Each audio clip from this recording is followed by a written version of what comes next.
السلام علیکم، welcome to ڈن سٹوریز چینل۔ کہانی شروع کرنے سے پہلے ہمارے چینل کو سبسکرائب کریں اور بیل بٹن دبا کر تمام ویڈیو نوٹیفیکیشنز آن کر لیں۔ کوئی مجھے مار رہا ہے، دلال مکھرجی زور سے بولا اور پھر اوندھے منہ زمین پر گرا۔ پاگل ہو گیا ہے، یہ خود ہی منہ کے بل گرا ہے اور چیخے جا رہا ہے، کسی نے کہا۔ میں نے اس موقع کو غنیمت جان کر دلال مکھرجی کا سر اٹھایا اور پھر زمین پر دے مارا۔ دیکھنے والوں نے یہی دیکھا ہوگا کہ خود دلال مکھرجی نے ایسا کیا ہے۔ چند ہی لمحوں میں وہ تڑپ کر ٹھنڈا ہو گیا۔ میں وہاں رکے بغیر یونیورسٹی کے احاطے میں داخل ہو گیا۔ چند طلبہ کے درمیان میں نے حمید چودھری کو ایک پیڑ کے نیچے گھاس پر لیٹے دیکھا۔ اس کے منہ سے کراہیں نکل رہی تھی اور وہ بار بار اپنی گردن پر ہاتھ پھیرے جا رہا تھا۔ بتاؤ تو صحیح یار کہ آخر ہوا کیا تھا؟ ایک طالب علم نے اس سے پوچھا۔ میں نعرے لگا رہا تھا کہ مجھے ایک دم ایسا لگا جیسے کسی نے میری گردن پکڑ لی ہے۔ یہ کہتے ہوئے حمید چودھری کے چہرے پر خوف کے آثار پھیل گئے۔ پھر میری گردن پر دباؤ بڑھنے لگا اور گردن چھوٹی تو حمید چودھری رک کر وہ باتیں بتانے لگا جو پہلے ہی مجھے معلوم تھی۔ پیارے، تم بڑی عجیب سی باتیں کر رہے ہو، تو کیا میں جھوٹ بول رہا ہوں؟ حمید چودھری کو اتنا غصہ آیا کہ وہ اٹھ کر بیٹھ گیا۔ میں نے یہ تو نہیں کہا کہ تم جھوٹ کہہ رہے ہو، لیکن میری سمجھ میں یہ بات نہیں آئی، ہم یہ سب کچھ کیوں کر رہے ہیں؟ اس سے ملے گا کیا ہمیں؟ یہ تم نے کیا بکواس شروع کر دی؟ کہیں تم ذیشان کی پارٹی سے تو نہیں مل گئے؟ حمید چودھری نے اس طالب علم کو گھور کر دیکھا۔ میں نے جان بوجھ کر فوری طور پر حمید چودھری کو تھوڑی مہلت دے دی اور اس کے ذہن میں پیدا ہونے والے خیالات پڑھنے لگا۔ ڈھاکہ یونیورسٹی میں طلبہ کی ایک اور تنظیم بھی تھی جس کا سیکرٹری ذیشان حیدر تھا۔ وہ ان احتجاجی مظاہروں کے خلاف تھا۔ یہ بات پہلی مرتبہ میرے علم میں آئی۔ وہ بنگلہ زبان میں گفتگو کر رہے تھے۔ یہ غلط بات ہے چودھری کہ تم اپنے ہی ساتھیوں پر شک کرنے لگو، ایک اور طالب علم کہنے لگا۔ تو یہ کیوں فضول باتیں کر رہا ہے؟ غصے کی وجہ سے حمید چودھری اپنی تکلیف بھول گیا۔ وہاں موجود طالب علموں کے ذہنوں کو میں نے حمید چودھری کے خلاف کر دیا۔ اس کے بعد ایک نیا ہی تماشا ہونے لگا۔ تم نے الزام کیسے لگایا مجھ پر؟ بولو، کیا سمجھتے ہو تم اپنے آپ کو؟ جس طالب علم نے حکومت کے خلاف ہونے والے احتجاجی مظاہروں پر اعتراض کیا تھا، حمید چودھری کی گریبان پر ہاتھ ڈال دیا۔ ہمارے ہی بل پر لیڈر بنے پھرتے ہو اور ہم کو آنکھیں دکھاتے ہو۔ تو نے میرے گریبان پر ہاتھ ڈالا، حمید چودھری کے گریبان پر۔ یہ کہتے ہی حمید چودھری نے اس طالب علم کے منہ پر زوردار تمانچہ جڑ دیا۔ ان طالب علموں کی تعداد 6 تھی اور حمید چودھری اکیلا تھا۔ وہ سب ہی حمید چودھری پر ابل پڑے۔ حمید چودھری تو پہلے ہی مجھ سے خاصی مار کھا چکا تھا، ذرا سی دیر میں اس کے ہاتھ پیر ڈھیلے پڑ گئے۔ نیم جاں حالت میں وہ طالب علم سے چھوڑ کر بھاگنے لگے تو طلبہ کا ایک گروہ دلال مکھرجی کی لاش اٹھائے اسی طرف بڑھنے لگا۔ میں نے اس عرصے میں حمید چودھری کا گلا دبا دیا۔ 2 غداروں کو ان کے انجام تک پہنچا کر میں یونیورسٹی سے نکلا تو پولیس نے طلبہ کو منتشر کرنے کے لیے آنسو گیس کے شیل پھینکنا شروع کر دیے۔ حمید چودھری اور دلال مکھرجی کے نہ ہونے کی وجہ سے طالب علموں کی ہمت تو پہلے ہی جواب دے چکی تھی۔ ان کی حالت ایسی فوج کی طرح تھی جسے کمان کرنے والا کوئی نہیں تھا۔ پولیس افسر نے ہوش سے کام لیا ورنہ بات بگڑ جاتی۔ طلبہ پر گولی چلانے کی نوبت نہیں آئی اور وہ منتشر ہو گئے۔ اس احتجاجی مظاہرے کی اصل ناکامی کا سبب حمید چودھری اور دلال مکھرجی کو پیش آنے والے عجیب واقعات تھے۔ غیر ملکی دشمنوں کے منصوبے پر میں نے پانی پھیر دیا، ورنہ نہ جانے کتنے طالب علم مارے جاتے۔ قصور ان طالب علموں کا نہیں تھا، اصل قصوروار تو وہ تھے جنہوں نے انہیں غلط راہ پر ڈال دیا تھا۔ ان کے ذہنوں میں نفرت کے بیج بونے والے، احساس محرومی پیدا کرنے والے اور دلوں میں کدورت بھرنے والے کچھ اور ہی لوگ تھے۔ یہ وہ تھے جن کی نظروں میں اس نئی مملکت کا وجود کھٹک رہا تھا، وہ جو قومیت اور زبان کو بنیاد بنا کر اس ملک کی نظریاتی جڑوں پر ضرب لگانے کے درپے تھے۔ ورنہ تو خود کون اپنے پیروں پر کلہاڑی مارتا ہے؟ اس کے لیے انہوں نے نوجوانوں کو اپنا پہلا ہدف بنایا، کیونکہ ناپختہ ذہن جلد ہی فریب کا شکار ہو جاتے ہیں۔ ابھی یہ معاملہ ابتدائی مرحلے میں تھا، اسی لیے اس پر قابو پانا زیادہ دشوار نہ ہوتا۔ آگ ابھی بھڑکی ہی تھی، اگر اس پر پانی ڈال دیا جاتا تو زیادہ نقصان نہ اٹھانا پڑتا۔ غیر ملکی دشمنوں کے اشاروں پر ناچنے والے حمید چودھری اور دلال مکھرجی جیسے بے راہ نوجوان میرے اندازے کے مطابق زیادہ نہیں تھے۔ پھر یہ بات بھی اطمینان بخش تھی کہ طالب علموں ہی کے درمیان ایسے نوجوان بھی موجود تھے جو ملک دشمن سرگرمیوں کے خلاف تھے۔ موجودہ صورتحال میں قانون نافذ کرنے والے اعلیٰ سرکاری حکام سے میرا رابطہ قائم کرنا ضروری ہو گیا۔ سکھبیر کے ساتھ ساتھ اب میں نے مقصود میاں بن جانا بھی ضروری سمجھا۔ ونود جی کا اعتماد حاصل کرنے کی غرض سے جو 5 تقریب کار میرے ہاتھوں مارے گئے تھے، ان سے بھی مجھے خاصی اہم باتیں معلوم ہوئی تھی۔ مغربی پاکستان میں بھی میں اسی طرح کا دوہرا کردار ادا کر چکا تھا۔ اسی کے نتیجے میں سنیتا کو اپنی بساط لپیٹ کر وہاں سے فرار ہونا پڑا۔ رہی صحیح کسر میں نے آج پوری کر دی۔ غیر ملکی دشمن اب اپنے بچھائے ہوئے جال کو دوبارہ استعمال کرنے کے اہل نہیں رہے تھے۔ ڈھاکہ یونیورسٹی کا ہنگامہ ختم ہونے میں 1 گھنٹے سے زیادہ وقت لگا۔ میں جب صدر گھاٹ میں سینٹرل انٹیلیجنس ڈپارٹمنٹ کے دفتر پہنچا تو دوپہر کے 3 بجنے والے تھے۔ میں نے اب مقصود کا قالب اپنا لیا تھا۔ میرے پاس وزارت داخلہ کی طرف سے جاری کردہ خصوصی اختیار نامہ بھی تھا۔ اس اختیار نامے کی وجہ سے میری حیثیت سرکاری ہی تھی۔ مجھے جس شخص سے ملنا تھا اس کے افسر یعنی ڈائریکٹر انٹیلیجنس شوکت حسین عباسی کے دستخط بھی اس اختیار نامے پر تھے۔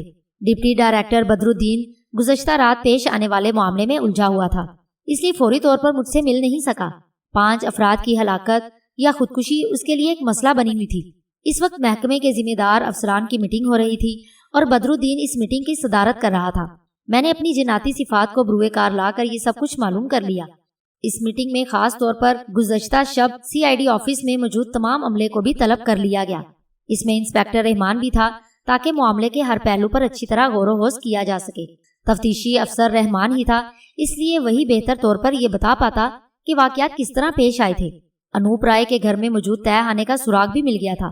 وہاں سے ٹرانسمیٹر کے علاوہ ملکی اور غیر ملکی کرنسی بھی ملی تھی۔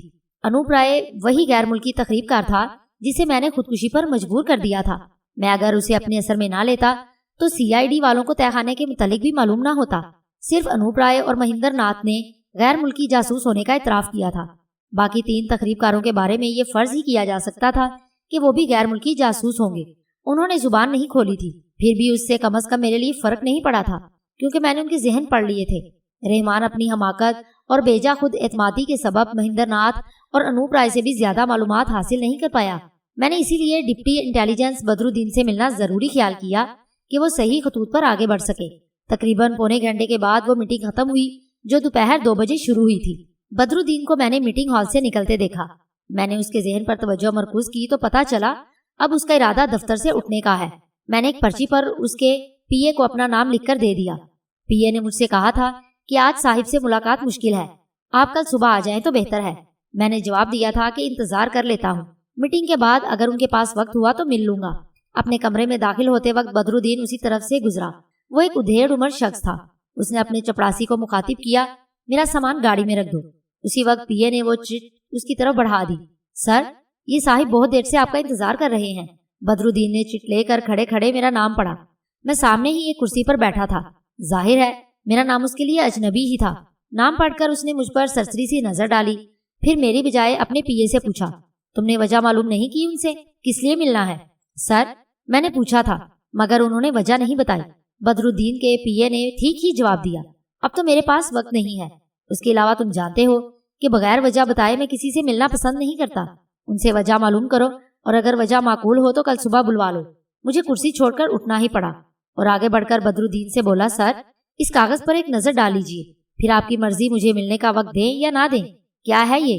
اس نے تیوریوں پر بل ڈال کر اختیار نامے کی طرف دیکھا جو میں نے اس کی طرف بڑھا رکھا تھا۔ پڑھ کر دیکھیں گے سر تو معلوم ہوگا نا، میں نے بدستور نرم آواز میں کہا۔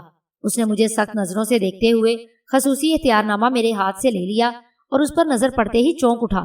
وہ خصوصی اختیار نامہ وزارت داخلہ کے لیٹر ہیڈ پر ٹائپ کیا گیا تھا، اوپر ہی گورنمنٹ آف پاکستان چھپا ہوا تھا۔ مجھے افسوس ہے کہ آپ کو اتنی دیر انتظار کی زحمت اٹھانا پڑی۔ بدرالدین کا لہجہ بدل گیا۔ تشریف لائیے۔ اس نے اختیار نامہ پڑھ لیا تھا۔ لہجہ بدلنے کی وجہ یہی تھی۔ اپنے کمرے میں میرے ساتھ داخل ہونے سے پہلے اس نے چپڑاسی کو چائے لانے کے لیے کہا۔ وہ اپنے سٹاف سے بنگلہ میں اور مجھ سے انگریزی میں بات کر رہا تھا۔ میں کچھ نہیں بولا اور اس کے ساتھ کمرے میں داخل ہو گیا۔ جب وہ اپنی کرسی پر اور میں اس کے سامنے دوسری کرسی پر بیٹھ گیا تو اس نے کہا، آپ کراچی سے آئے ہیں؟ جی ہاں، میں نے دانستہ اردو میں جواب دیا۔ اس نے بدستور انگریزی میں مجھ سے سوال کیا، کس طرح کا تعاون چاہیے آپ کو مجھ سے؟ مجھے آپ سے کوئی تعاون درکار نہیں، بلکہ میں خود آپ کے ساتھ تعاون کرنے آیا ہوں۔ کس سلسلے میں؟ میرا خیال ہے کہ جب آپ اردو سمجھ سکتے ہیں تو بول بھی سکتے ہیں۔ یہ کچھ اچھا نہیں لگ رہا کہ آپ انگریزی بول رہے ہیں اور میں اردو۔ ہماری سرکاری یا قومی زبان اردو ہے تو پھر آپ اردو کیوں نہیں بول رہے؟ آپ کے اس سوال کا جواب میں بعد میں دوں گا کہ کس سلسلے میں آپ سے تعاون کرنے آیا ہوں۔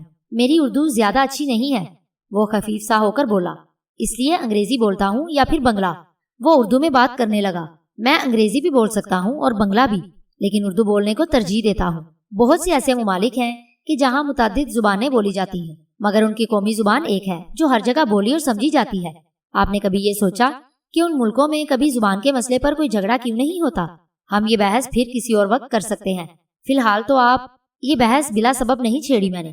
اسی پر تو ان دنوں حکومت کے خلاف مظاہرے ہو رہے ہیں۔ میں نے اس کی بات کاٹ کر کہا، ایک سے زیادہ زبانیں سیکھنا یا جاننا بہت اچھی بات ہے۔ ہمیں بنگلہ، سندھی، بلوچی، پنجابی، پشتو اور اپنے ملک میں بولی جانے والی دیگر زبانیں سیکھنی اور بولنی چاہیے، لیکن رابطے کے لیے تو کوئی زبان لازمی ہے نا۔ قومی زبان کی اہمیت اسی لیے ہوتی ہے۔ آپ کے اسی شہر ڈھاکہ میں قائد اعظم سے پاکستان کی قومی زبان کے بارے میں سوال کیا گیا تھا اور انہوں نے زور دے کر 3 مرتبہ ایک ہی لفظ کہا تھا، اردو اردو اردو۔ آپ ٹھیک کہہ رہے ہیں، میں بھی اس جلسے میں موجود تھا۔ بدرالدین نے تصدیق کی۔ اسی وقت چپڑاسی چائے لے آیا۔ وہ چلا گیا تو میں نے کہا، بات صرف اتنی ہے کہ زبان کا مسئلہ ہے نہیں، پیدا کیا گیا ہے۔ کن لوگوں نے یہ مسئلہ پیدا کیا ہے اور کیوں، اس پر غور کرنے کی ضرورت ہے۔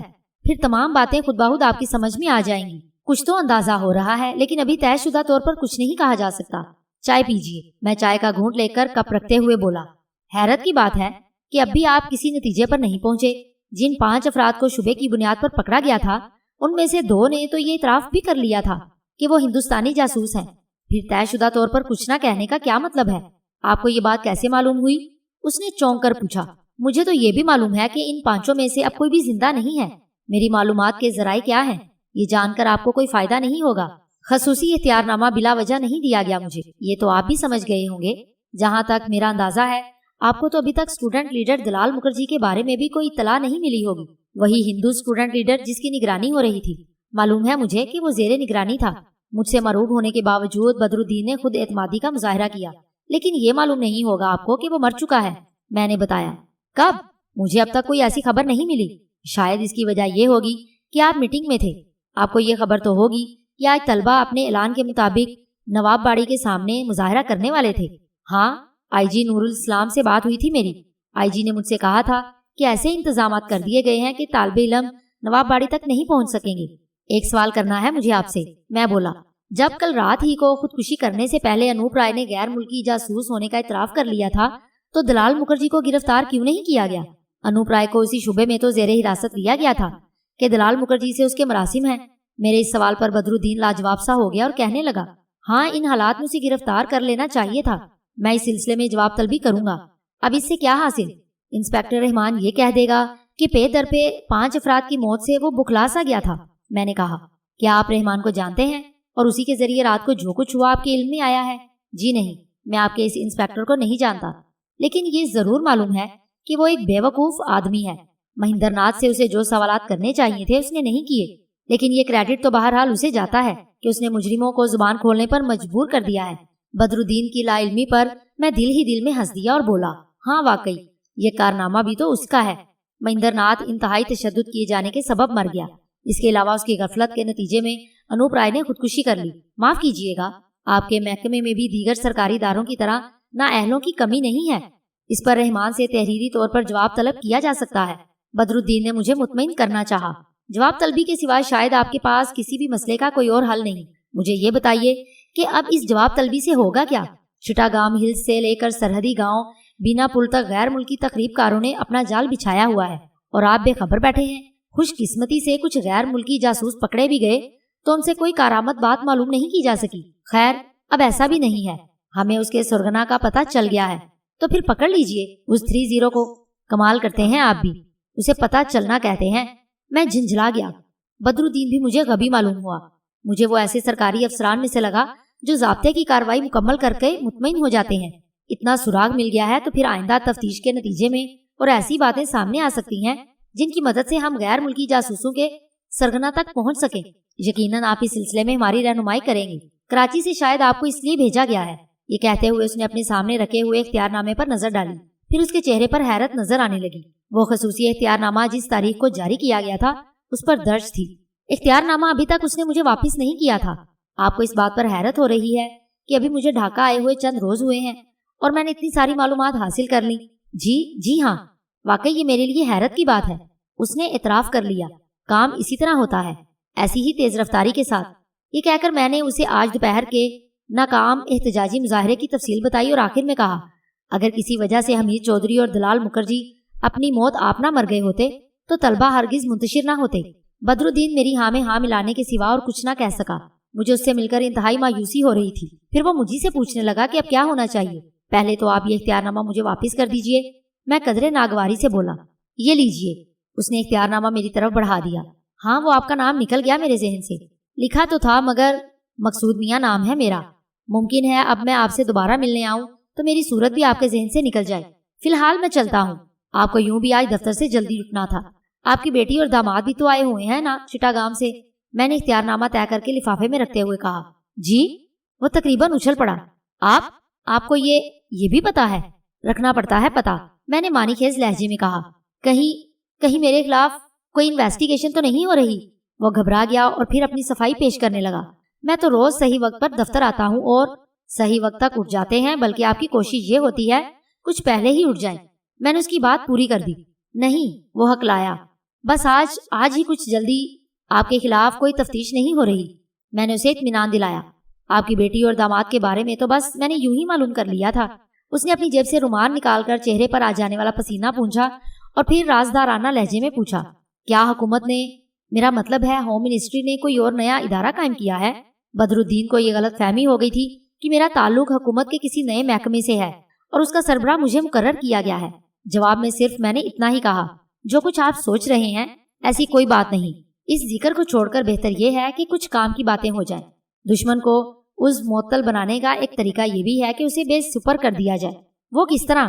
میری پوری بات سننے سے پہلے ہی وہ بول اٹھا۔ ویسے تو اس ضمن میں مجھ سے زیادہ آپ کو معلوم ہونا چاہیے، پھر بھی جو معلومات مجھے حاصل ہوئی ہیں ان کو مد نظر رکھتے ہوئے آپ اقدامات کر سکتے ہیں۔